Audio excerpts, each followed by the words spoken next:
And we are live! Ascension eSports Elder League Finals, the Cuckobos versus Elite 8. I am Decerux, followed by my co-casters, the all-knowing All-Spark, as well as Dezdan, otherwise known as Brother Brando. How are you guys doing tonight? Hey, I'm glad to be here. Ready for some nice League of Legends action here in the finals. I'm excited. How about you, Spark? Oh, definitely excited to be here. I think this is going to be a great game. After the 5-game series of Cuckobos versus Trash Pandas last week, it was a 3-0 for Elite 8, but I still think that it doesn't necessarily show the skill of the team so much as the decline that Blazing Bandits were on. But still, I think we're in for some very great games here. Yeah, valid point there, Spark. I kind of want to touch on that. So we had the Cuckobos who came in almost, they were undefeated or almost to that point in the regular season. And then all of a sudden they just had this intense series last week against the Trash Pandas, and it was extremely close coming down to Game 5. Then we had the 3-0 from the Elite 8, and we'll have to see, like you said, if it was the decline of the Blazing Bandits or if Trash Pandas just stepped up their game.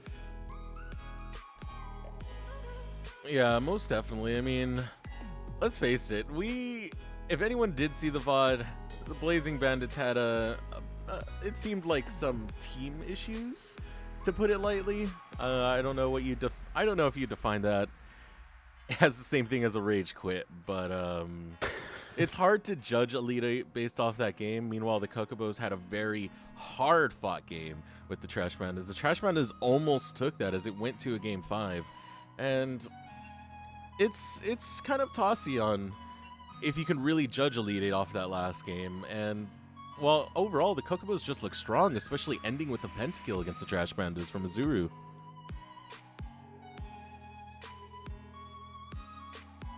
Yeah, that Echo, I believe it was Echo that he got the penta on. It was extremely well played by Azuru.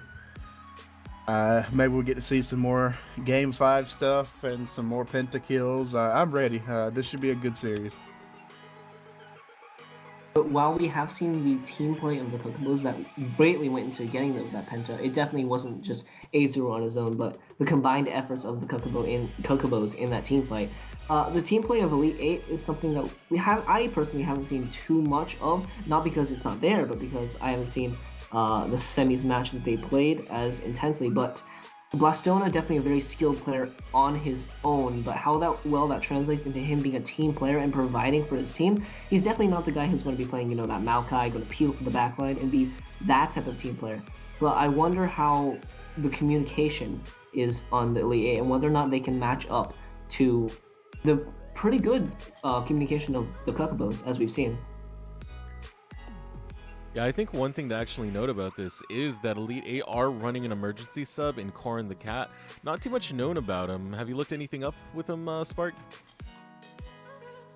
Corin the Cat is actually somebody who is on Blastona's team for the next season of Elder League, so I believe that he was enlisted by Blastona to play for him tonight because they were unable to find a sub for their mid laner, Draconiacs, and as a result, Corin the Cat is actually an emergency sub, which means that Elite 8 is only working with 2 bans this entire series.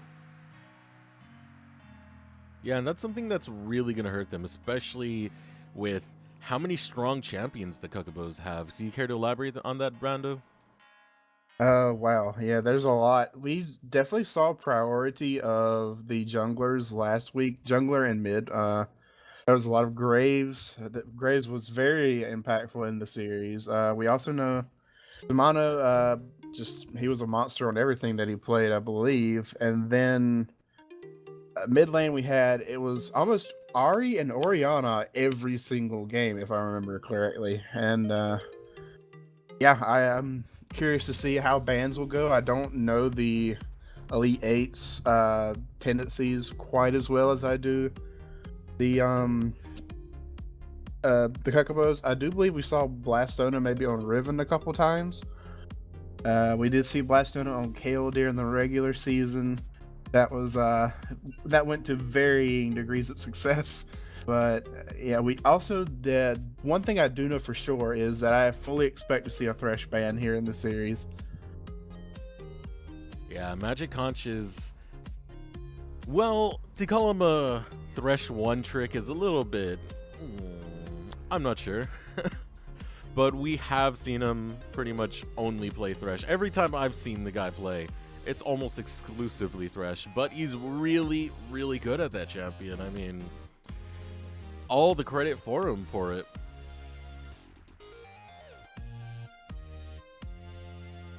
So now we are having a little bit of a delay as the Cuckobos don't have their top laner yet. Is that who I'm seeing? That is correct. Yeah, the Cuckobos do not have their top laner yet. And once their top laner comes in, we should be able to get into the game or possibly have a forfeit of game 1, which would be very unfortunate for the Cuckobos. Yeah, I'm actually led to believe that they do have an emergency sub if necessary, but the loss of T0F may not be something that they would enjoy, as, you know, the team synergy and T0F being a willing tank player, to say the least. Yeah, it's always not good if you play an entire season with someone, then you try to swap it up, and it can definitely hurt communication, synergy, and all that. So yeah, it's unfortunate if they do have to do that. The Elite 8 are on the same boat with Corn the Cat having to sub in mid lane, so it's not it's not completely one-sided. I mean, players can always surprise, so you can never count out subs.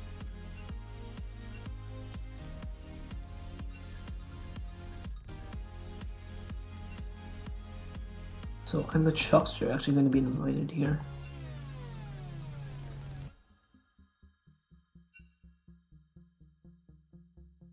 It looks like Chuckster will be the replacement if Tanaf does not show up. We'll certainly see, but hopefully that doesn't occur. I would hate to see the finals match with 2 emergency subs.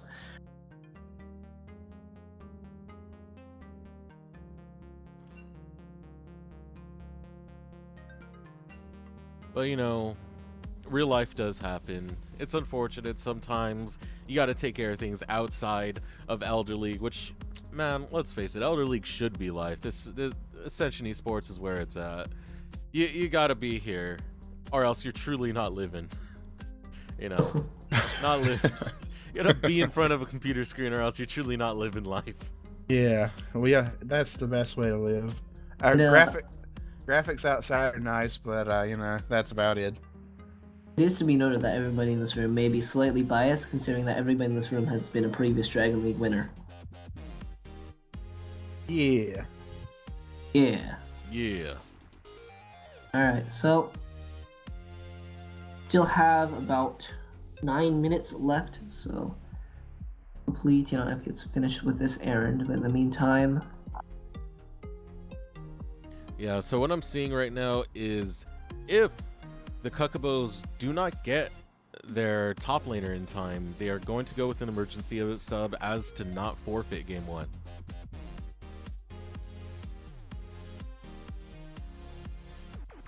So that means both teams likely to lose a ban here. I still have hope in T0F.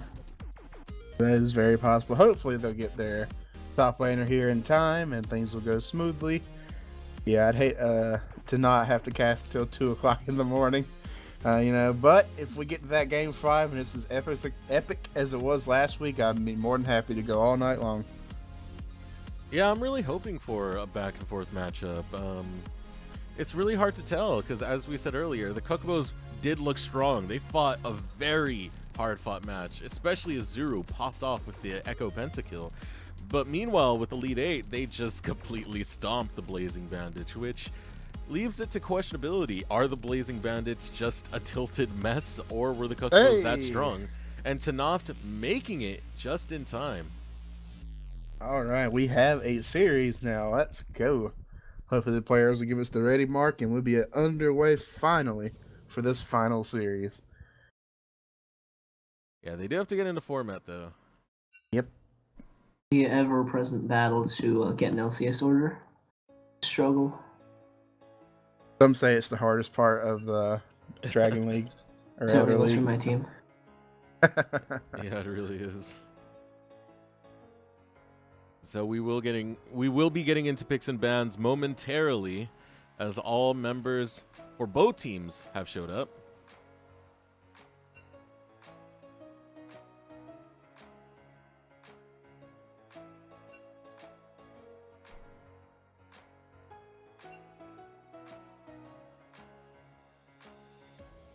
So, contrary to what our title says, this is the Elder League Finals, Cuckobo versus Elite 8. Cuckobo's coming off a 5-game war against the Trash Pandas. Meanwhile, Elite 8 stomping the Blazing Bandits. But now it's time for the finals. Can Elite 8 bring that momentum into this game, or are the Cuckobos just going to blow them out of the water? We will find out very soon as we head to picks and bans momentarily.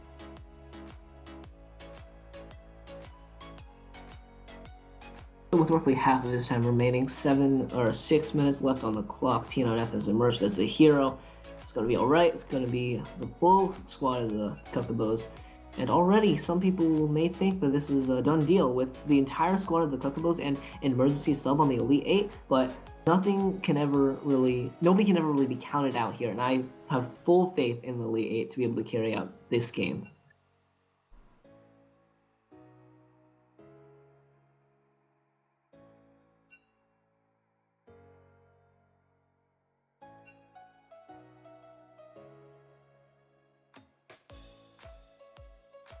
Yeah, would you like to run through the names, Eric, for clarity?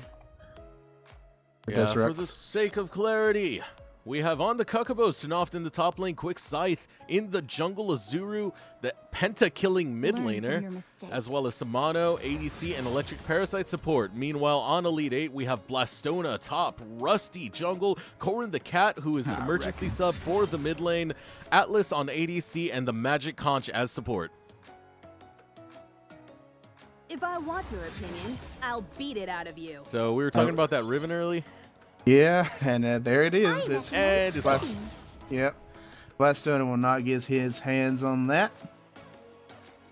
Interestingly, the Lulu ban coming out against the Cuckobos, which is, I believe it was picked once by Electric Parasite. It didn't seem particularly overbearing, and something to note is it was also banned instead of the Graves ban we expected in Game 5 of Cuckobos versus Trash Panda. So I'm not sure whether or not this Lulu pick of Electric Parasites is something like a secret weapon, but it appears to be held in fairly high esteem by these teams. Yeah, I'm actually a little bit thrown off by Elite 8's pick ban. These aren't things that were normally banned out, especially during the Trash Pandas game, and we only saw Twisted Fate once, despite it being on the table for all 5 games. And yeah, as you said, the Lulu ban targeted towards Electric Parasite, but I don't know if I really feel that. It's a very questionable pick ban for the Elite 8. What do you think, Brando? Yeah, it's questionable indeed. I hope they aren't making a mistake here drafting the Lee Sin instead of the Graves. And, you know, just the Graves was so prevalent last week. I don't exactly know why we're not seeing it here, unfortunately, but maybe they just have a different game plan. I mean, we did see Quick Scythe on Lee Sin quite often throughout the season, and so I guess it's probably a comfort pick. And if anything, I do value comfort picks. We see Karthus over here.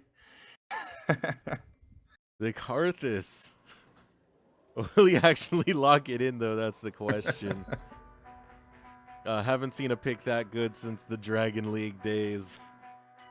Since the Ocean League days. I should have specified that much better. It is to be noted that Rusty1321 is himself a Graves player, but the likes of which that Worthless Korean and Quick Scythe play, they're very aggressive junglers, and I haven't seen too much of Rusty1321's jungle style, but it's entirely possible that maybe he's not the hyper-aggressive jungler that maybe Quick Scythe or the likes of Worthless Korean would be. In any case, they have the rest of the champions like to pick out their jungler. And there's the Echo pick. If you guys were watching last week, Azuru got a pentakill picking Echo in Game 5. Sort of a surprise, but did big things with that Chrono Shift. Just an amazing play after play after play coming out of Azuru. It was honestly his best performance out of that series.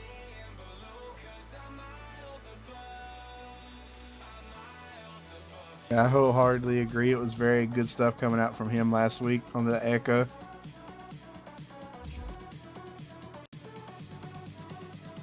We will see it. Magic Conch picking up his favorite support.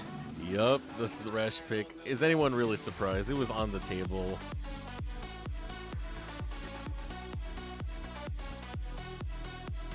Not entirely the worst pick either, because with Thresh there is the outplay potential, especially onto a champion like Lee Sin with the Flay. You can potentially interrupt his resonating strike with the hook. You can potentially nullify a diving echo. There's all sorts of things you can do with a well-played Thresh. So Magic Conch definitely looking to be able to not just subsist in the laning phase, but be able to make sizable plays with it. That being the Caitlyn and Thresh lane. It's actually a very decent threat when you consider the fact that you can hook somebody and then place a trap under them and flay them into it. That type of combo, it could be quite deadly on the side of the Elite 8. Yeah, Thresh Caitlyn's a very solid lane, I'd have to say. It's really abusive if you think about it. Whereas they had the Sivir covered, and that was giving me a little bit of PTSD from last week. But Ezreal Braum should be okay, I would think, in that lane. The Caitlyn, I don't think will have too good of a time. Ezreal is that safe kind of AD carry. I think they should be okay as far as laning phase go. You're more of an AD carry than I am, Sparks. Maybe you have a little bit more insight on that.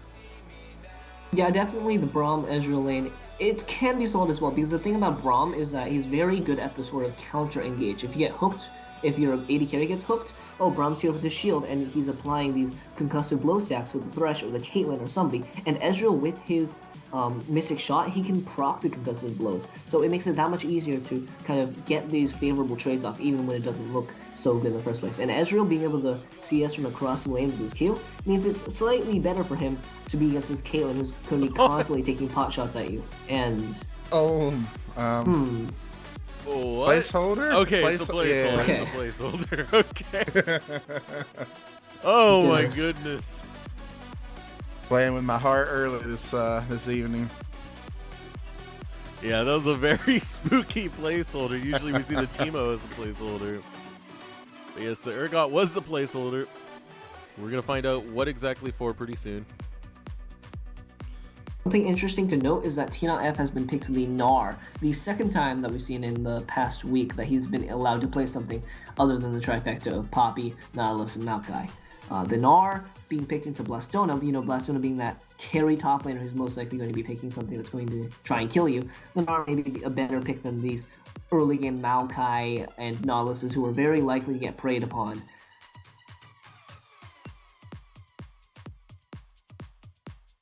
Gnar with his range might be able to subsist through the lane a bit, as well as escape from these ganks, because we have seen T0F succumb to the early game gank after red ganks that you can attempt from the red side. So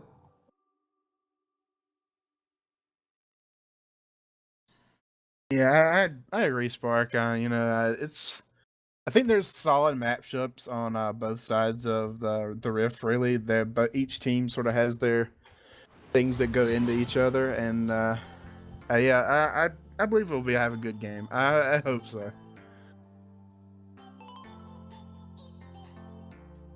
Learn from your mistake. Though I do gotta admit, I do like the Cuckobos draft a little bit more. It has a very strong mid-game spike, but it also consistently snowballs after that, especially if they control the early game. They pretty much have the game on lock, and that's what I really like about their comp.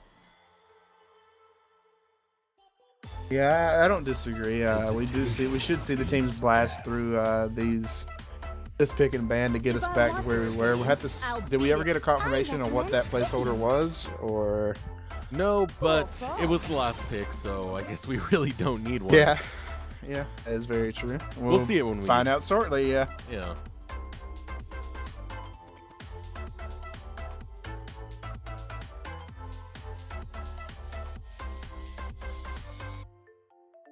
I reckon.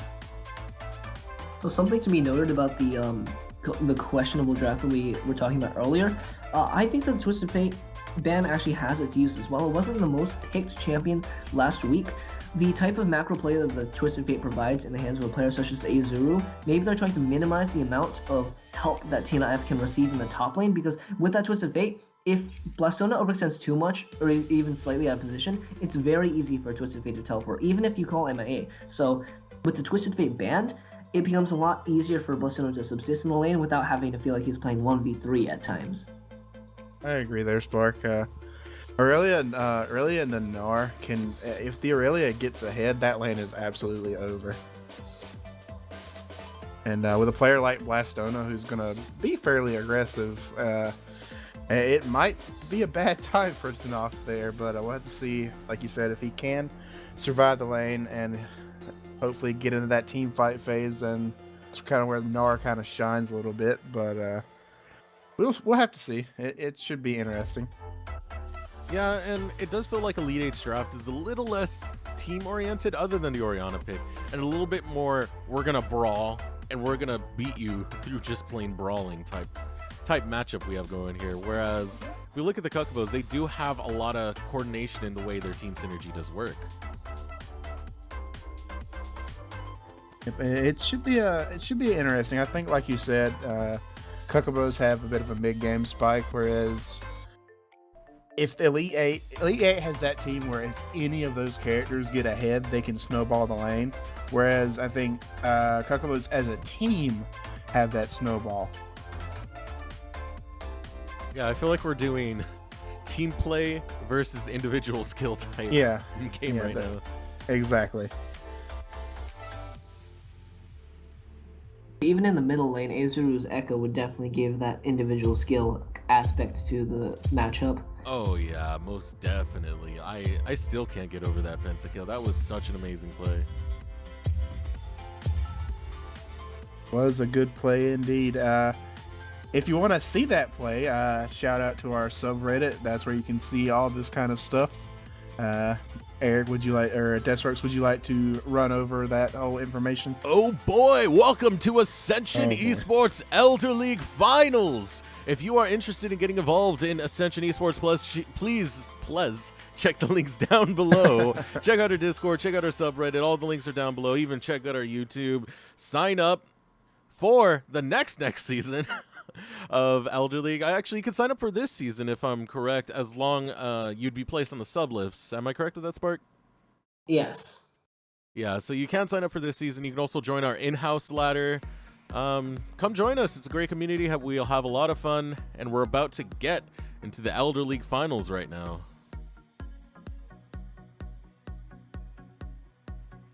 The current cat has taken an exhaust. It's actually a fairly common pick summer spell we saw in the semifinals last week between Trash Pandas and the Cuckobos. So the exhaust will come in handy when you're trying to shut down the damage of Azuru, when you're trying to nullify the Lee Sin's diving damage. So it will be quite helpful. I do actually quite like the Aurelia pick that Blastona has picked because of the point and click equilibrium strike that I think would be very useful against someone the likes of Azuru. With a Echo diving in and out, getting that movement speed from the Z-Drive Resonance, all an Aurelia needs to do is Q on him, to use that Blade Surge, I believe is the name, to get onto him, Equilibrium Strike to get him stunned if he's at the proper health percentage, and suddenly you have a 2-second stun onto this ordinarily very mobile assassin, but if he's in the middle of the team, then it could possibly spell his doom. Well, it really depends if Blastona is taking a lot of damage in this time, because if Blastona doesn't take that much damage, it's not a stun, it's going to be a slow. Definitely there is that factor that it wouldn't necessarily work out that way. However, with the inclusion of Echo's ability to Chrono Shift back and do damage where he was, I think there's a pretty high probability that if he's ulting back, if he's hitting someone like Blastona, if Blastona's already taking damage, remember that Echo ults back at nearly full health sometimes. So when you're ulting back into a fight, and it's possibly been 10-15 seconds into the fight, then I feel like there's a high probability that Blastona would have taken some damage by then, and therefore will be able to stun him, just by the nature of how Chrono Shift works.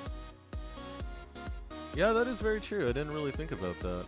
And considering it's Azuru, that Chrono Shift can do a lot of damage to pretty much guarantee that stun's going to go off. Yep, definitely. I see a standard Ghost being taken by Rusty1321 on the Hecarim, also a staple pick that we saw last week. It was used to great effect versus Tina F sometimes, and there's actually a funny interaction that you have with the Hecarim, the Rampage, the name eludes me, but his E, if he charges in and Gnar tries to hop over him, I believe that it can be cancelled since it's a knock-up. Yep. It could just as easily push him in the other direction, depending on the angle and the speed of the timing at which Gnar is hit with the ability. So we'll have to see how TNF uses these hops, because I have no reservations about the fact that Rusty1321 will be trying to go to the top lane and try to get Blastona ahead. Will Spark be correct? Find out. Oh, I certainly hope so. Yeah, that's a lot of analysis coming out, Spark. Yeah, dropping it. I like it. Let's go. Thank you, I'll be here all week.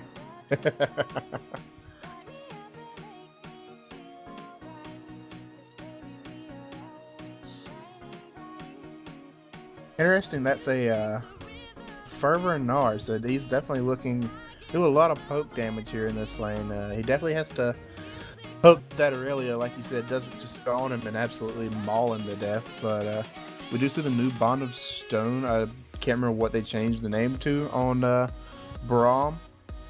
Stoneborn Pact. Stoneborn Pact. Yeah, it should be interesting to see how that mastery works.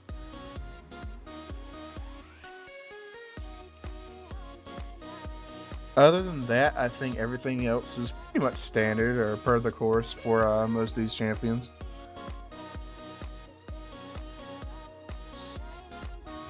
Yep, I would definitely think so. So we're about to get into the game. Cuckobos versus Elite 8. Who do you guys see winning this and why? We'll start with Spark. That's a really good question. Winning this match, I should say. This match in particular, I would have to say that I think that Elite 8 are going to take it, because I really like Aurelia as a champion. I like Blastona as a player, and while the weaknesses may be exemplified in the other lanes, maybe not quite as good as, say, Izuru, I feel like against an Echo, it's possible to subsist and not die at least fairly easily. So then when you go to the other lanes, they shouldn't necessarily be losing. When you pick something like Caitlyn, bot lane's fairly strong for the Cuckobos, so Caitlyn should be able to stay at range and not die. And for Blastona, the Aurelia to Gnar matchup, I believe, is one, as you said earlier, it heavily favors the Aurelia once she gets even a slight lead. Hecarim's just so good at doing what he does, as we saw last week, just ganking and just making someone's life miserable. So I think that there's a lot that Elite 8 can do with their comp, especially around Blastona. Yeah, good points there, Spark. I definitely kind of agree. Which is actually why I'm going to jump ship. I was originally in favor of the Cuckobos, but I am in fact going to give my first glance is definitely going to be towards Elite 8. I like the Thresh. I like you said, Blastona on the Aurelia. Should be interesting. I actually have to give it to the Cuckobos this time. After seeing what Azuru can do with that Echo, I can't help it. I'm a fan. It was a great mechanical display that Azuru let out on Echo. And overall, I think once the mid game comes around, it could possibly be Cuckobos' game. Fair points all around. Here.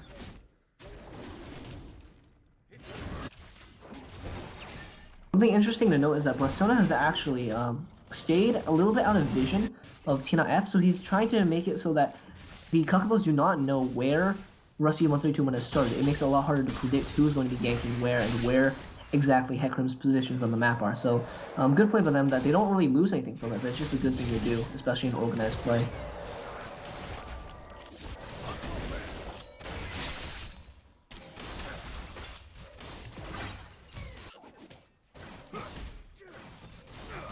I do apologize for my absence. I had to reload my client. It's having some issues right now.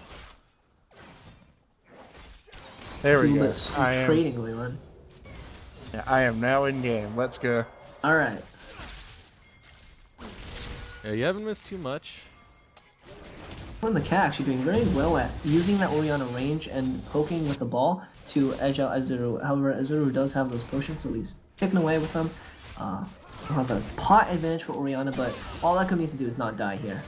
Oh, here comes the gank on Tanoff. Tanoff gets chunked, takes so much damage, gets the Meganar, but it's first blood for Blastona. Meanwhile, Rusty drops to Quickscythe, and now a duel between Quickscythe and Blastona. The red buff on Quickscythe, he has to dodge the Q, but gets the double kill. Great play coming out of Blastona. I'm honestly not too sure what that flash was meant to accomplish there by Quickscythe. And this is exactly what we said they did not want to happen. He's gonna kill him again. Oh my god, he's got the double buffs, but he's taking a lot of damage now. This might not be his fight. Blastona trying to get out of there, takes so much damage. He's so low. The minion could finish him off, but doesn't as the health pot is ticking. Blastona chooses to go back in. A kill picked up. Tanoff does not have teleport. What a disaster. Wow. That was... What an exchange there. Oh my goodness. If series goes like this, I'm gonna have a heart attack. It's just the wave built up so much in favor of Blastona that there was nothing TNIF could do after hopping over the wave of the Cuckobos, over the wave of Elite 8 and into, as Decerux would say, into no man's land. So with the double buffs combined, Blastona was able to get that ambient regeneration along with his potions. And when you're fighting a double buff Irelia, even when you have that advantage, Irelia had what, an entire level's worth of advantage. It just, while on paper it may have seemed good, realistically, there was a very small chance that was going to work out, especially into a player of the caliber of Blastona. Yeah, it sparked the Prophet. It's actually interesting because Quickscythe actually guessed that Rusty would go top, and he was waiting there for the counter gank. But unfortunately, it just did not work out in the favor of the Cuckobos there. That was a very interesting set of exchanges that we had. And that's really spooky to see. 3 minutes in, and Blastona has 3 kills on an Aurelia. That's... It can become a disaster quite quickly. Meanwhile, in the mid lane, Corrin has to burn Flash to get out of that gank. Nice sidestep by him to avoid the Sonic Wave, but he will be losing that Summoner spell. Also, Spark's still in my line of no man's land. Wait for him to break out the Mad Lad. Just you yeah. And look at that damage from Blastona. Was frankly very disgusting. To have the items he has right now can be really demoralizing for Tanoff. We don't see Tanoff fall like this. Usually he's the aggressive one. Now Blastona looking to go on to Tanoff. Tanoff's taking a lot of damage. Does have to burn Flash to get away though. Is Tanoff the aggressive one, or was that just come on shoot faster? That was come on shoot him to fast. be aggressive. Okay, Tanoff was usually more calculated in his aggression. Like, he fought things knowing he was going to do well in the exchange, or abusing the fact that he was playing something like Nautilus and had a gigantic shield every fight. Okay. Guess he would really wanted that cannon minion. We'll do strange things for cannon minions sometimes. Haru's going bot side though. We do see a roam start to come out, but it is thwarted thanks to a ward. Yeah, was called off. Our first dragon of the series is going to be an Ocean Drake. Ooh, a lot of tension. You could hear the inner evil Kermit saying, "Take the Q." Oh goodness! Yeah, you could cut the tension with a longsword here right now. I have to say. With a longsword, very apt. I applaud you for that one, sir. Oh, look at all that damage on the Rusty. Rusty having dash away as fast as he can. That was just from a Q combo plus an auto. And Blastona doesn't have much mana, so it's going to be very hard for him to fight this. But if Tanoff gets him close enough, it could be Blastona's fight. Meanwhile, in the mid lane, Azuru taking some punishment, also dealing a tiny bit back out. Yeah, Azuru did opt for the second Doran's ring. I guess that's to try to survive the lane a little bit easier here. I mean, anytime you have a melee into a ranged matchup, especially in the mid lane, you definitely kind of want to get that extra health. I guess it's to help out the early laning phase, make it survivability a little bit easier. But we do see Azuru. Ooh, the resonating strike lands, and Corrin's kicked back. There goes the Shockwave. Does he get the return kill? He does. Meanwhile, the Chrono Shift does go off. Rusty trying to fight this out. Azuru is running away, but in the bottom lane, Magic Conch has his eyes set on the Parasite. Atlas trying to pick him off as well, but disengage does happen as health bars get a little bit too low, as well as the mana bar from Samano. Definitely a lot of action going on this map here, and Rusty 1321 is going to try to defend this middle lane, but Ooh, there is the charge. Rusty trying to win this, but does not. Meanwhile, Blastona gets a kill in the top lane. Great play coming out of Azuru. Yeah, he knew exactly what it. He knew exactly the damage that he needed to kill that Hecarim there. So that was really impressive that he was managed. I mean, he was almost dead, as you can see. His health bar is still blinking, so very calculated by him to know his limits. Yeah, this match is quickly turning into who's going to carry harder, Blastona or Azuru. Yeah, it does seem to be trending that way, and it's gonna be close. I have to say, I kind of favor the Aurelia so far as carrying a matchup like this. also have to think about how the bottom lanes of each team are going to fit into this, because the Caitlyn is going to scale with her crit, obviously, and Ezreal scales a little bit with his mana, not quite as much as a crit-based AD carry would, but he does get that spike later on. I think that the Braum actually will be able to supplement someone like Azuru better than maybe Magic Conch's Thresh, because it is sometimes very difficult to be able to get in that engage or help out your team as Thresh sometimes.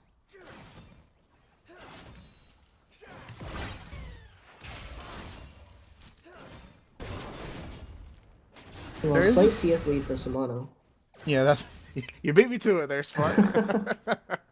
Yeah, slight CS lead there. It's fairly even in the mid lane, but of course the top lane is definitely worrying here for the Cuckobos right now. They're gonna have to figure out how they can shut this Aurelia down, and I honestly don't even know if that's possible at this point.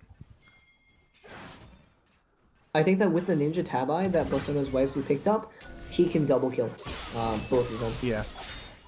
Oh my goodness. Blastona. Does have to be careful about the large amount of mana that he's Be using. careful about this gank right here. Great move coming out of Atlas. Gets kicked back. Weird play coming out of Quick Scythe. Rusty is around the corner. Quick Scythe had no kick available there, so I believe that he was banking on the ward being enough to get behind Caitlyn. Unfortunately, it was not, so he ended up kicking Altus away. And they are starting up the first dragon of this series. 4 people showing up to this. Uncontested, surprisingly. Yeah. I mean, it's a free little objective right now. There's nothing they can really do on the top side with this snowballing Aurelia, so they definitely need to do everything they can to take objectives and sort of control everything everywhere else. Here we go in the mid lane. Ooh, this is a brilliant counter gank coming out of Rusty. Chrono Break comes out. Is it going to be enough damage along with his other spells coming up? But no, the exhaust deters that. Rusty gets the kill. Oh, Corrin! Oh my god, what a shockwave! Wow. That Wow. was very well played by him, knowing where Lee Sin was going to end up and timing the ultimate so that he would be able to get the kill there. That's very well done indeed. Oh, the hook lands! Great use of the hook coming out of Magic Conch, living up to that Thresh one-trick nature. Ace of the hole goes down, Atlas picks up a free kill! Wow. I was Slightly not unfortunate. actually expecting that to kill him there. Yeah, but the BF Sword Caitlyn, and after freshly hitting level 7, definitely would do a lot of damage to the Ezreal there. Well, unfortunately, the Electric Parasite wasn't able to block that. A combination of both not being able to react fast enough and not having Stand Behind Me available at that time, so... What a display coming out of Elite 8 so far. Overall, they're looking way better than I expected. Yeah, they're definitely showing that 3-0 was not a fluke. Corinne the Cat able to play very well, in my opinion, against Azul, being able to gain the CS advantage and properly use the Orianna range to take advantage of the early game of Azuro and be able to make the outplay onto Quickscythe in the middle lane. No, I have no faults with his performance so far. We do see Blastona there finishing that Blade of the Ruined King, and with it being freshly buffed, it's gonna be scary. This really is gonna absolutely melt any squishy on the side of the Cuckobos. So Bork has been changed. Ooh, a great play coming out of Quickscythe. Gets the combo. Can Rusty get away? Trying to run. He needs to dodge the Sonic Wave. And he does not. Goes down. Shockwave goes off. Gets damage on the Quickscythe, but does not save Rusty. So close, and Corin the Cat would have been able to save his teammate there if the... Oh, but he's going in. Nothing will really come out of that, but if he had been able to time the Shockwave so it was when he was in midair, he would have been able to stop it. The flash coming out quite easily. Blastona bullying this lane. Yeah, 102 CS on the side of Blastona to Tanoff 66. That does not bode well. It's a ranged champion, no less. Yeah, that is a very good point. And they're sending 3 people up to deal with Blastona. Zuru going on to Blastona. Blastona trying to turn this around, doing his best to dance out of this situation, but it doesn't look very likely. When you got 3 people there, Blastona goes down. A shutdown picked up for Tanoft. Yeah, I don't actually know that I agree with giving the kill there to Tanoft. I probably would have rather seen it on the likes of Azuru with that shutdown goal. And maybe it was the idea was to get Tanoft back into the game a little bit more. But I don't know. I guess it works either way. Well, kill's a kill. Yeah, kill's a kill.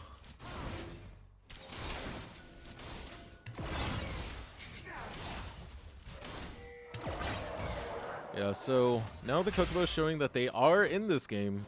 Not much pressure coming out from sending 3 people top. Not a good response out of the Elite 8. Yeah, generally anytime the little sneaky red steal possibly.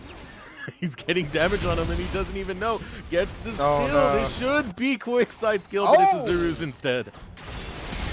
Oh, a great hook coming out of Magic Conch. A lot of damage, but the shield will block it for now. Now Atlas is in danger of being stunned. Magic Conch does take the stun. Exhaust onto Samano. There goes the Glacial Fissure. Meanwhile, in the mid lane jungle, we do see a fight going out, trying to get onto Corin. So Quickscythe is exhausted, running for his life. Will use the blast, but gets blasted instead. Now Corin in no man's land gets dropped by Azuru.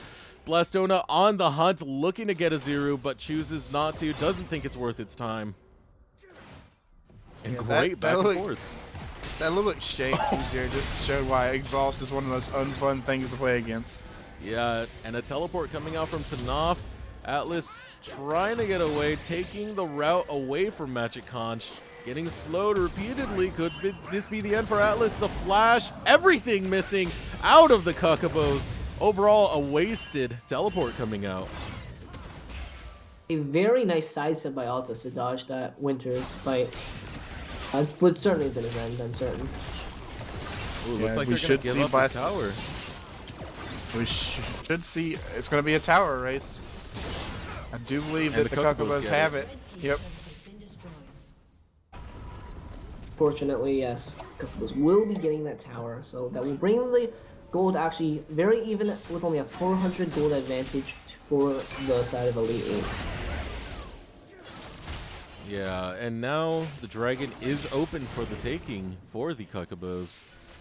Will there be a contest coming out of Elite 8? We'll find out soon enough. It's just a Cloud Drake, so I don't. Oh. Well then, it's just a Cloud Drake, so I wouldn't see any contesting being necessarily needed. But yeah, that was a nice little pickup there from Corin the Cat. Corin the Cat having a pretty impressive game so far. He has died twice, but he's looked pretty solid here on this Orianna. Yeah, definitely playing that champion fairly well. 3-2, 123 CS, a little bit above Azuru. However, Azuru does have those extra kills he's obtained so far. Oh, here comes a gank onto Tanoff, but it's not falling through just yet. Actually, Blastona taking more damage from that gank than anything else. Surprisingly, not running after that one, as Flash was down from Tanoff. Meanwhile, Quick Scythe looking to get onto Rusty. Will he be able to get that combo? The Onslaught of Shadows does go off. Rusty is running away from this one. Here comes Meganar from Tanoft. Will Tanoft be able to use it? Only hits Rusty with it. Azuru is around the corner. Blastona looking to try and fight this, but this should be another death for Blastona. Gets picked off by Azuru. You know, this game's almost going exactly as Spark said. We're having this team-based play coming out of the Cuckobos where we have these individuals working really hard on the squad of Elite 8. And I'm the one who said that. Well, it was harped on by both. The Dragon's Rage not going so well. He might lose his life for it. Ace in the hole does not get popped as it's blocked by the Glacial Fissure. Cool little play there by Quickside, but unfortunately was not able to get on the correct side of Altus and did not get the pick quite into his team. So Altus Just teleport from behind. Just teleport from behind. Oh, here comes Blastona. Blastona looking to get into this fight. He has a lot of targets he can pick off. Gets exhausted immediately. Quickside trying to run away with the ward hop, but it's not enough. Now Blastona is in this fight, taking a lot of damage, taking a lot of punishment. Chrono Break goes off. Will it kill Atlas? Atlas is so low. Gets dropped by Azuru. Now the fight is still on. Rusty should be next, but no, he gets the kill in time. Gets returned though. And now Blastona looking to get on Electric Parasite. Electric Parasite taking a lot of damage. Blastona gets a kill, and here comes Tanoft. Won't be able to get too much out of this. Samano running it dangerously low. Magic Conch also getting dangerously low. That Narbar is starting to build up now, but the disengage does happen. That was certainly, that was certainly quite the exchange. That was very back and forth overall.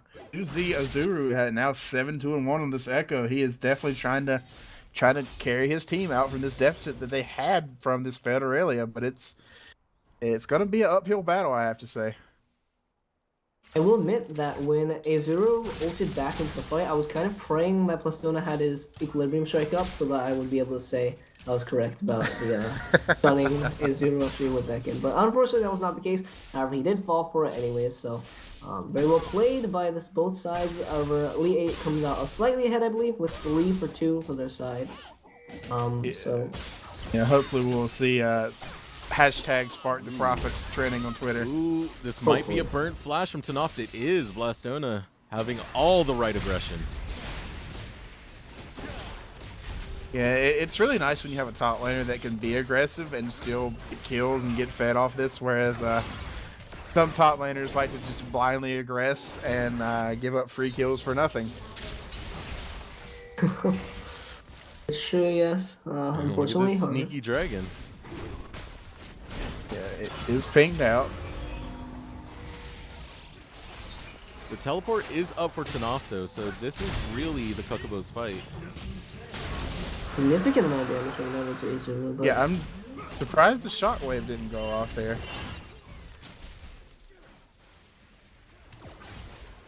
Just save it for another occasion, I suppose.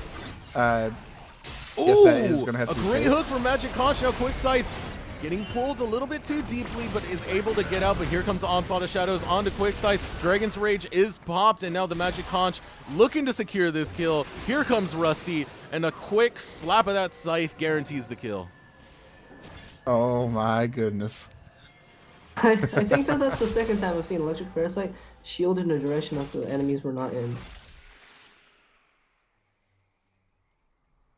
Yeah, one thing I'd like to point out is Samano did opt for the Iceborne Gauntlet instead of going for that Triforce that we've seen. Oh my god, Conch gets hook after hook. What a beast. He's certainly making a case for his Thresh to be banned. Which is not a good thing for Elite 8, actually. It's good for this game, but you potentially have 4 more to go after this. Potentially. Sure. We do see that actually Lee Sin had to opt for the Randuin's Omen just to survive. I do like that pickup because too often you see these Lee Sins who just end up going full damage in the early game. Because I'm Lee Sin, I'm an early game champion, but he is slightly behind, so he needs to get that tankiness so he can be making insect players rather than fully be assassination players. But we'll see a fight. Or not. He can just be taking the tower for himself and be happy with that.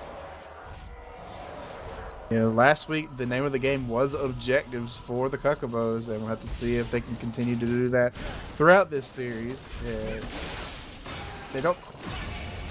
I don't know. This is close. The gold lead, there is a gold lead there for Elite 8, but I still think it's extremely close. It can come down to any one team fight. I feel like once Blastona gets himself a Decerux gauge, which I believe he'll be building like soonish because that's item's very good combined with Aurelius Machine Procs and Trinity Force. He'll be frankly unstoppable because you have this Ezreal who's not building exactly like the most DPS. He's going for the Iceborne Gauntlet. He's trying to survive, and the Iceborne Gauntlet slows won't terribly much matter when you've got a Blastona on your trail who's moving fast with possibly a Dead Man's Plate and the book along with Blade Surge, so he's not going to have that much DPS. Gnar doesn't have much DPS because he doesn't have the Black Cleaver, a part of the Duelist Gnar build. He only has Frozen Heart. Frozen Mallet, rather. And Azuru is playing Echo and Assassin. So where is the sustained damage onto a tank coming from in this team if Samano doesn't get significantly more damage? Yeah, so what I'm hearing is you can't do damage if you're one shot by an Aurelia.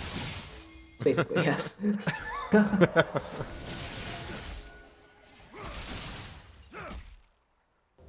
AD carry in 2017. Lol. Lol.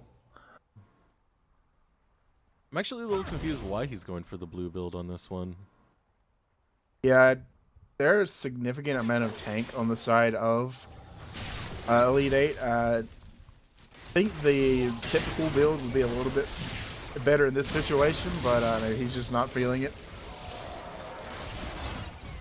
A case can be made for using the Iceborne Gauntlet to kite out the juggernaut, in quotations, of Blastona's Irelia. However, in practice, that doesn't necessarily tend to work out that way often. However, with the Ninja Tabi that Blastona's gotten, it means that he's not building Merc Treads, which means it's entirely more possible to kite him with Iceborne Gauntlet than with a Merc Treads instead of Ninja Tabi.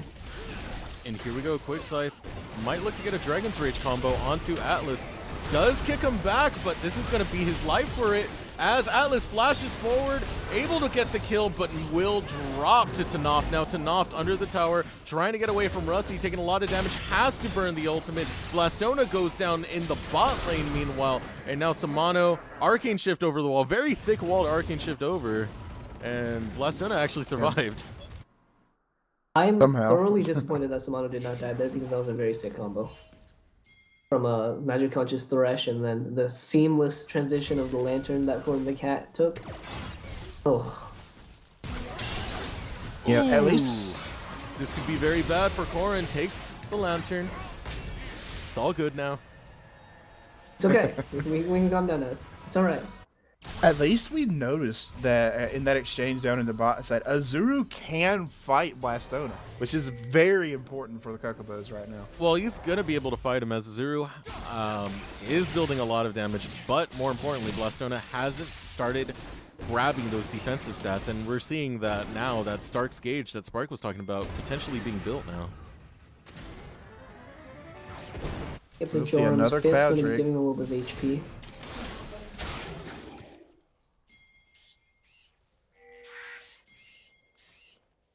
It does look like it's decided to opt to send Tanoff, just keep Tanoff beating his head against this turret in the top side, and hopefully he will eventually get it. Yeah. It looks like they're doing the typical send both of your solos to the side Ooh, lanes. Shockwave lands on the Quick Scythe. Quick Scythe has to ward jump over the wall. Will he be able to get away? Here comes Zuru trying to get onto Blastona. Should be a lot of damage, and it is now trying to deter the attack from Elite Eight are the Cuckobos, as they send most of their members to that, but they give up the tower for it. I would quite like to see Elite 8 be better able to force something, because as I see it, right now, the Cuckobos are not giving nearly enough respect to Corn the Cat, because if you look on their side, they have exactly none magic resistance items built, except for the Negatron Cloak on Quick Scythe. So a well-placed command shockwave from Corn the Cat can devastate the Cuckobos if he manages to get that, but the magic damage of Lilian should definitely not be underestimated at all. We saw that last week. And the kill picked up in the top lane against Tanoff. Two people One being Blastona, not a pretty place to be. But the distraction is enough to buy the Cuckobos a dragon. Yeah, you have to question if continually killing this Gnar is necessarily worth it.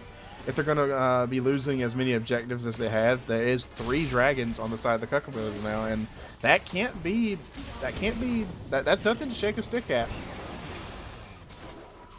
Yeah, even though they're not really offensive dragons, it's going to buff the Elder Drake, and they do help out in terms of map play. Which the Cuckobos are really good at, mind you.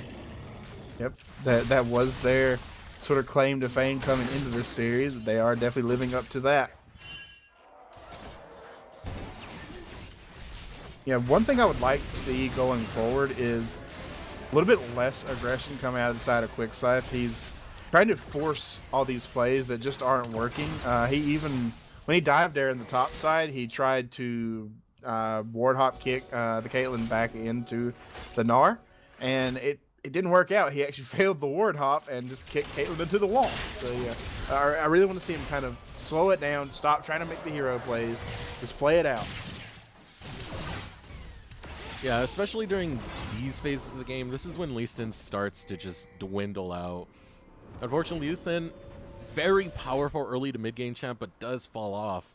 And it takes a lot of technical presence in order to be able to continue going into the late game as Lee Sin, which Quickscythe is not really showing right now.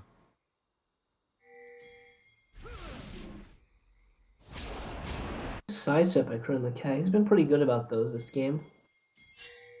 Been a pretty impressive mid laner so far, I have to say. His score doesn't really scream that he's carrying, but he's done some very good stuff so far this game. Yeah, I would definitely agree. I think that he's shown up and can be compared to the likes of Azuru and Kirby, at least based off the sample size of this game. But we'll see whether or not he can continue the performance in later games. But Alice a little bit caught out, takes the lantern, wasted Glacial Fissure. And Flash. That has to be very unfortunate for Electric Parasite.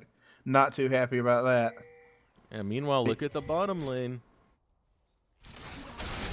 Really, definitely one of the better split pushers in the game. Yeah, most definitely. Azuru looking to stun up Magic Conch, getting a lot of damage on the Magic Conch. Here goes the Shockwave! So much damage coming out from Elite 8. Electric Parasite should go down, does go down. Now a lot of damage being traded from both teams. But here comes Blastona with the flank. Quickscythe is gonna go down, gets picked up by the death sentence. Now Rusty gets stunned up by Azuru, and overall great plays coming out from Elite 8. 2 for 0 for Elite 8. Very well played by them, and the communication for Blastona to come up to the bot lane and not keep pushing, very nice.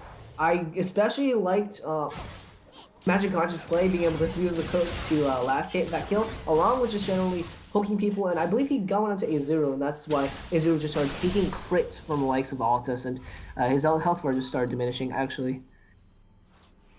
Yep. Unfortunately, Azuru was not able to run rampant in the back line of the Elite 8 at that time. He was, like you said, he was chunked out by some crits from Altus, and that doesn't bode well if your main threat of damage is just being stuffed out like that. Going forward in these very game-deciding team fights later on, it's going to be rough on the side of the Cuckobos.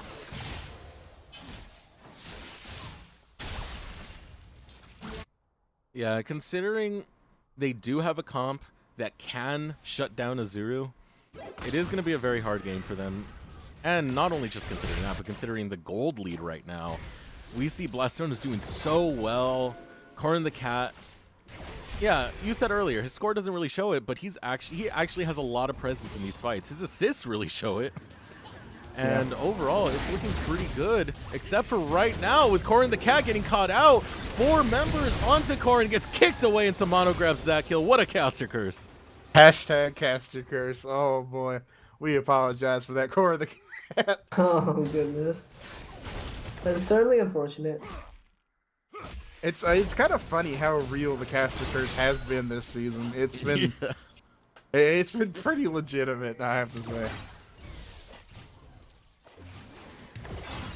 Now we will see a sieging up this mid lane. Blastona getting into a fight with Quickscythe. Quickscythe does not have the Dragon's Rage, but Blastona choosing to get away from that one as his teammates were coming. But that will relieve the smart, pressure in the middle lane, so... It's smart of Blastona to just kind of recognize that threats were coming and just safely back out. And really, no offensive Drakes this game so far. The next Drake will be a Cloud. Boy.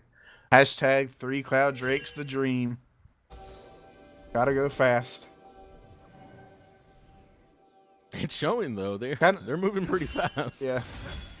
Kind of sad that we didn't get to see the Heck Room with 3 Mountain Drakes just running into the middle of a team fight. Yeah. Rusty might look to force this one. Tanoft is singled out, gets hit, but they are sandwiched now between Tanoft and his team. Choosing to not go for this one. Very Wave in the top lane. Wow, yeah, that actually probably could take that tower at least a half HP if it's not left, if it's left unchecked. And you gotta question Elite 8's decision to concede every dragon this game so far. There was a ping onto the Baron by the Cuckobos. I don't know if they're gonna make that call or not, but they are walking to that side. Yeah, and it seems like Elite 8 just really don't know how powerful their comp is at the moment, especially with their gold lead, because they've just been conceding objective after objective after objective. And it seems very likely they might concede this Baron with how far bot Atlas is. Atlas not really in a good position here. I think they're gonna peel off, yeah. Thankfully for the Elite 8, they're not punished for sending ultis so far bots, but looks like he'll be alright. Yeah, the lack of those offensive dragons definitely not helping in their clear speed of the Baron. So that did give all this time to catch up and get there. That could have been very disastrous for the Elite 8 there. Ooh, nice pickup by Azuru getting the Scuddy. Smite from Rusty not quite doing enough damage to kill the Skull Crab.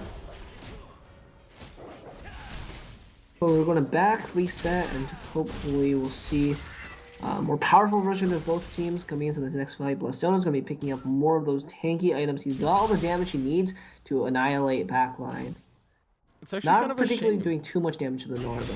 It's actually kind of a shame that they chose to reset there. They could have got a very good tower siege going mid lane.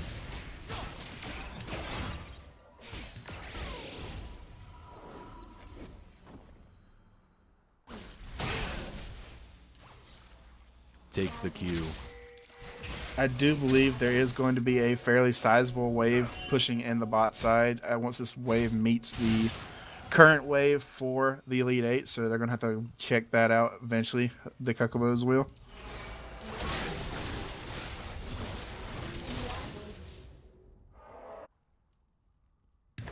There is a lot of vision, I have to say, for the Elite 8 here on the Baron side of the map. The river's littered with red wards right now. I think a big issue coming up here is Elite 8 are just stalling this game too much despite being so ahead. They're being reactive instead of proactive, and it's starting to really show as this game gets longer and longer. Despite the gold lead, it'll eventually phase out and could be disaster for Elite 8 despite doing so well in this early to mid. I think that if Elite 8 are able to properly peel for Ultras, then Ooh, Atlas taking so much damage. Choke lands onto Azuru. Azuru takes a lot of damage. Has to use the Hourglass in order to get out. Uses the Chrono Shift as well. Now Quickscythe is in no man's land. Gets his Guardian Angel popped. Now we see Blastona teleported in the middle of 3 members choosing to fight. Quickscythe actually picks up a kill, and now Rusty trying to get onto Samano, not doing too much damage. Overall, the team play from the Cuckobos is really starting to show. A shockwave goes off, picks off Azuru. Could the Elite 8 turn this around now? There goes the Gnar ultimate. Is that going to be enough? Blastona trying to get on Samano, gets the kill. Will he get a double? No, he does not. Now Electric Parasite trying to run out of there. It doesn't look very likely. Does get out, actually. A hook comes out, but misses. Magic Conch not really getting too much luck out of that one, but there goes Corin the Cat. Great play coming out from him. And this is what the Elite 8 need to do. This fight just doesn't end. Goodness gracious. I don't know what to say. I think I just found one of my new favorite players that I look forward to in the next Elder season right here, in Corin the Cat. Definitely is shaping up to be very, so I don't know how to put it into words, but he's just being very consistent. He's not getting himself stupidly killed outside of that one time, the one time, and he was just able to keep himself safe in that fight. While Quickstep was unfortunately able to take out Altus with the proper use of the knock-up on the Dragon's Rage, Corin the Cat was able to take him out and just stay in the back, do his damage, and do his Orianna thing, which I do quite like. Yeah, he definitely had a very nice shockwave there, killing Azuru, basically eliminating the biggest threat on the side of the Cuckobos. So that was definitely a very good pickup there for him.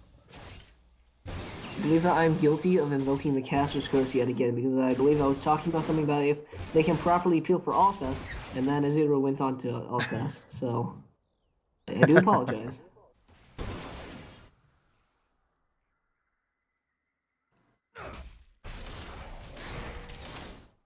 That said, we have a 7-point, roughly 8K gold lead here for the side of the Elite 8. Can they use that to finish out this game? Fight going on between Naft and Corin. Corin's actually getting a little bit of the better of this fight so far. Naft trying to go in and use the Gnar ultimate. Is it going to land? It does not so far. Here comes Blastona.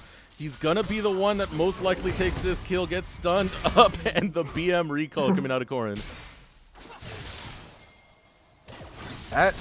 I don't know what that was. That was questionable. I believe he was trying to leave the kill to Blastona and then kill his back. I'm wondering why it's Knopf would even think he had a chance of fighting the Orianna there. Yeah, that too. I don't think in any world are you beating an Orianna at this point. I think that a Gnar with Black Cleaver could do it, because a Gnar with Black Cleaver and Frozen Maw is quite a potent duelist, but he had to skip over the Black Cleaver in order to get that safety in lane. Just not really that good at singling out people by himself. Ooh, they're starting up the Elder Drake. Knopf is down, so this is a 4v5. But don't underestimate Quickscythe on the Lee Sin. He can potentially get a steal here.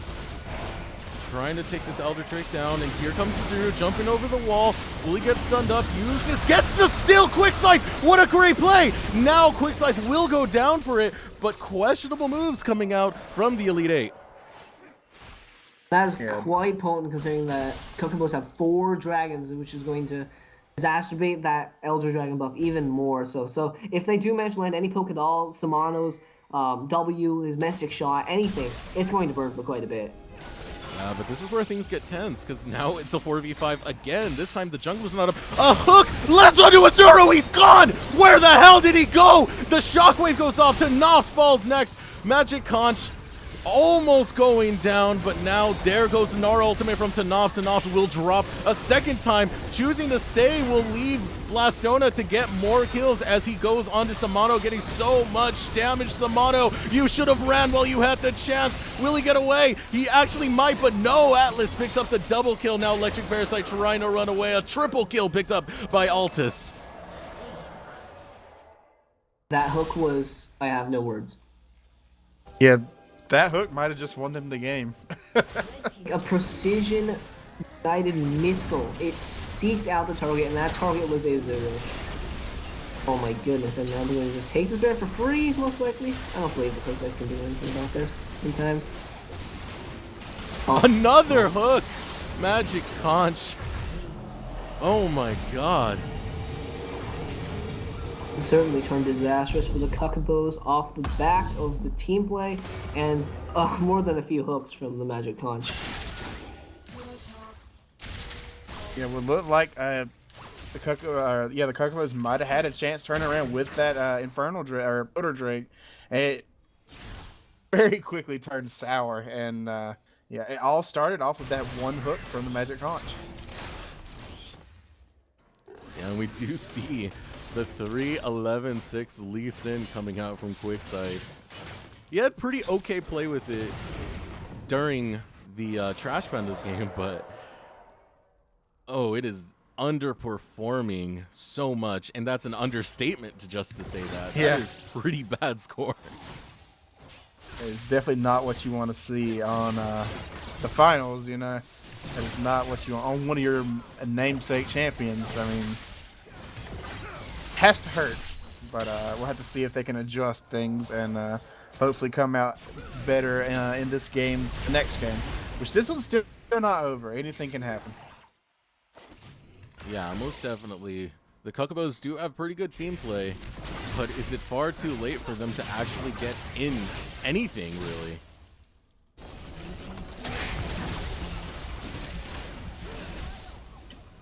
Oh, looks like it might go onto Magic Conch. Magic Conch does flash out. Blastona's in no man's land as he gets stunned up repeatedly. Trying to get out as Blastona goes after Azuru, actually. Now Quickside onto Altis. Corrin the Cat gets stunned up. This looks very bad for Corrin the Cat. Uses the flash to get away. Then the Guardian Angel popped of Quickside. Now it looks very bad for Quickside that he does fall down. Blastona looking to get onto Tanop. Tanop taking a lot of damage. Will Zuru choose to go in? Does not decide to go in as the Chrono Shift is on cooldown. Rusty has a disconnect of all times. He disconnected in the middle of the fight, it appears. That's a little bit unfortunate. Hey, they still managed to win the fight, though. Yeah, and Well, that's the brute force right there. Just having that gold lead work out for them. 13K currently. Honestly, we saw that the Gnar actually got a pretty good stun on Decor and the Cat, and we just see the lack of damage on the side of the Cuckobos as nothing was able to happen. I mean, they got him to half HP, and most of that was done through the Gnar ult. Yeah, I was like 100% positive that Corrin was going to go down. And then he didn't. Yeah. And then Elite 8 kept killing people. Yeah, Elite 8 make a very strong case so far this game. They have looked very solid, I have to say. It's making me wonder now. It doesn't look like that 3-0 was a fluke where they decided to absolutely obliterate Wolfie and his team. Yeah, the Blazing Bandits went down in a blaze of glory. They did not have the best showing last week, unfortunately. I wouldn't necessarily call it a blaze of glory. Well, they went down. It's a went down blaze, in but I'd bonus. put it more to flaming, if anything. Wow.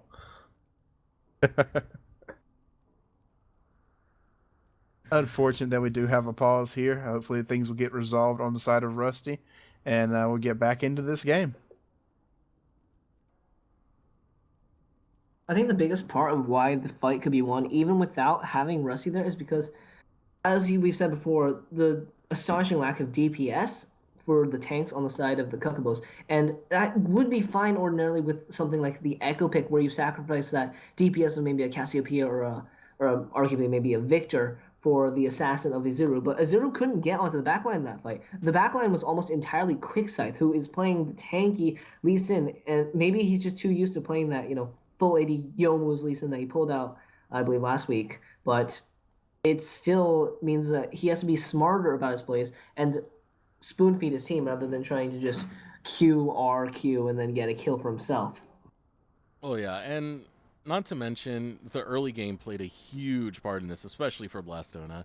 Quickscythe could not get off the ground.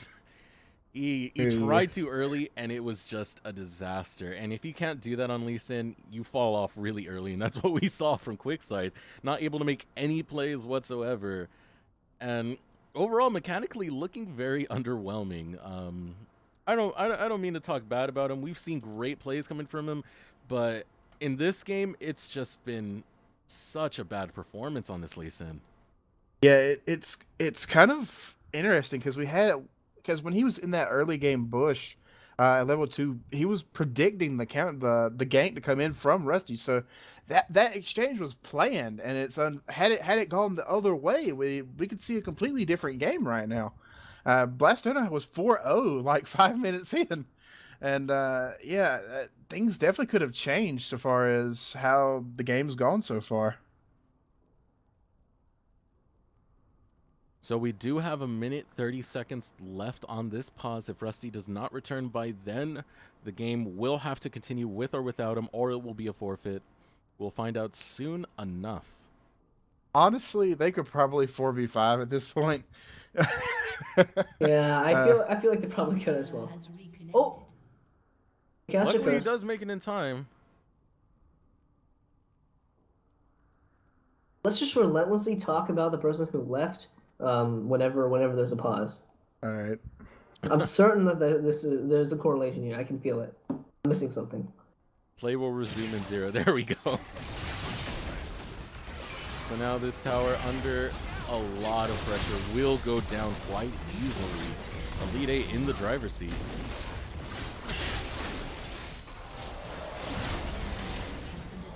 Yeah, they've been in the driver's seat all game long. They just, like you said earlier, they did choose to kind of prolong the game, I guess, and not try to accelerate things a little bit quickly. They should be getting this mid tower here, as well as the inhibitor. Dragons, who needs them when you got Blastona going 3-0 in 3 minutes? Yeah. So now, oh man, look at that top wave for the Elite 8 there. That's going to be massive. All they have to do is rotate up to that top side. They will absolutely destroy these remaining towers here for the Cuckobos. There's a teleport available for Blastona if he needs to get there fast to keep that wave alive. I wonder if he'll elect to use it here because there are 2 members of the Cuckobos going up to annihilate that wave. Well, Cookscythe will be taking a jungle, but we'll see. I would elect to use the TB here since it's nearing the close of the game, and that is a fat wave, but looks like that is a very fat wave. Yeah, especially when it has the Baron buff on it. Oh my! Speak of the devil. Well, it was short. That still said, they have the inhibs up, and they have super minions that are going to start streaming into the base of the Cuckobos. This is exactly what they want to do. Try to pressure this side lane. Oh, Corrin getting caught out. This might be bad for Corrin. Uses the shockwave. So much damage onto Azuru! Where did he go? Now Rusty going after Quickscythe. Quickscythe with a cheeky little sonic wave. And so much disaster for the Cuckobos. Yeah, I'm kind of surprised that Azuru didn't opt for maybe like an Abyssal. You know, try to get a little bit more survivability. He does have the Hourglass, but I think could have had a little bit more. Yeah, this game's starting to look concluded as the final tower goes down. Final inhibitor dropping next. This is so much pressure for the Cuckobos. And getting hooked up to Noft in No Man's Land should go down, but gets a brilliant Gnar ultimate. But the Guardian Angel is popped. Now Blastona's in No Man's Land. Has the Guardian Angel. That one's going to get popped. The Shockwave goes off, and this should be the game for Elite 8 as member after member drops to the Cuckobos. Game 1 of this Best of 5 series going to Elite 8. Yeah, I think Blastona tanked 10 to 15 tower shots there. Still didn't die. Didn't even use his Guardian Angel.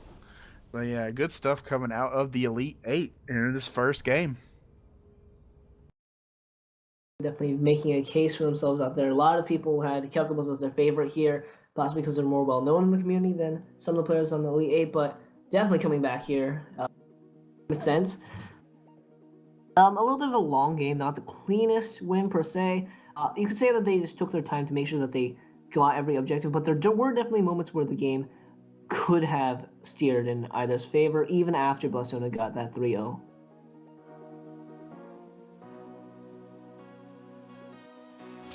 Yeah, so let's take a look at the damage charts right here. Gotta take a nice look at just the amount of damage that Samano put out, but to no avail because of Blastona and Corrin the Cat. Just and the overall team damage, actually. Everyone did a good chunk of damage. Elite 8 looks so good. Despite the stalling, they look so good in this game individually. Yeah. Like you said, individual talent coming out to play here, and they did exactly what they needed to do. Yeah, and that actually reflects it a lot because if we looked at the game, objectives in terms of Dragons under control by the Cuckobos, but then Elite 8 would just brute force fights out of nowhere, specifically towards the mid game, specifically towards the end game, and they pulled it out. I'm just worried about what the events of this game spells for the Cuckobos, in particular Samano, because his performance wasn't necessarily awful, but on the Ezreal, which is the safest champion, with Braum, which is a champion that is sole purpose in life, essentially, is to be peeling for his AD carry, he still had Blastona on him the whole game, and it seemed like nobody could do anything to help him, or they weren't doing anything to help him. He's playing this Ezreal, he's got the Iceborne Gauntlet, he's got this armor, he's got this Arcane Shift, but he still can't get away from Blastona's Irelia, and I think this is going to be a serious problem if he's thinking about playing anything other than Ezreal, because he'll take a significant downgrade in mobility and safeness. I think the solution there is to not give Blastona 3 or 4 kills in the early game. It's true. What is his career move?